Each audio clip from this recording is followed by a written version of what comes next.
Good evening, ladies and gentlemen. My name is Chuckleberry Giggletits, and this is CS News. Here are the headlines this evening.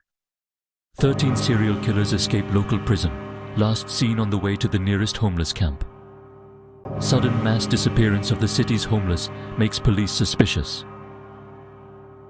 Man worries about new infection spreading. Turns out it's only snow and the man's an idiot. Poor city planning sees local people stuck in cement, unable to move. But first for today's headline, the Great Office Rebellion of 2024. In a stunning turn of events, the workforce of our great city has collectively decided to give their middle fingers a well-deserved workout. Yes, you heard that right. People are quitting their jobs en masse, and they're doing it with flair. Local management are not amused. For more on this story, let's go to our reporter on the street, Misinformation, to see what's going on. Hi everybody, I'm Misinformation. I'm out here on the streets of our great city today to find out what's been going on. Reports have been coming in all week of office employees not turning up to their jobs, and local businesses are feeling the punch. Instead of sitting in their dreary offices all day, staring out the window, or worse, staring at their colleagues, many have instead opted for the outside and lying down. But why? First off, let's talk to local man Bob Jenkins. Hi Bob, can you tell us why you're not at work today? Well, I'm usually a mild-mannered accountant, but today, while sat at my cubicle staring at the flickering fluorescent light above me, suddenly it hit me like a ton of tax forms. Why am I here? What's the point of all this spreadsheet sorcery? So I stood up, declared, "I'm out, suckers, and I won't be going back. Also, please stop doing that with the camera, you're making me dizzy." As you can see, Bob isn't the only one outside and giving up on the office. Earlier, we asked every one of these lazy, work-shy a-holes if they planned on heading back inside to make money and pay taxes. None of them said yes.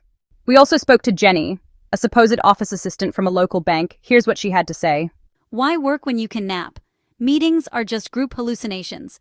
Last week I went to speak to my manager, and you know what he said to me? He just looked at me and said, "You want a raise? First, solve this riddle.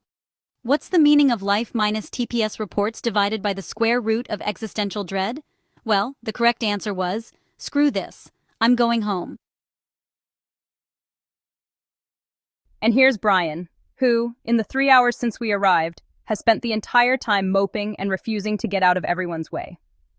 When asked why he seemed to appear as if he was suffering, he told us a story that may well explode the science of physics and the universe as we know it.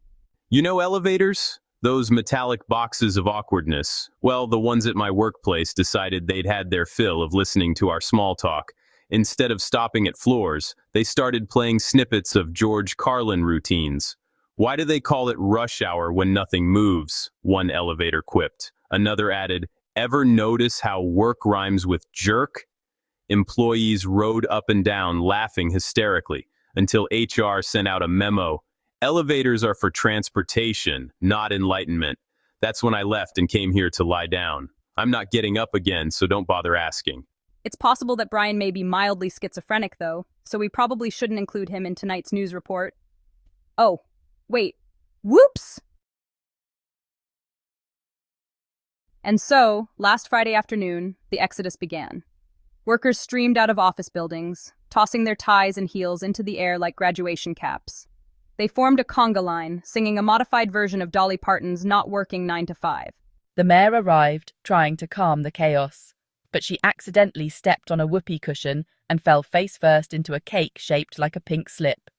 In the end, the streets overflowed with liberated souls. They danced, hugged, and high-fived.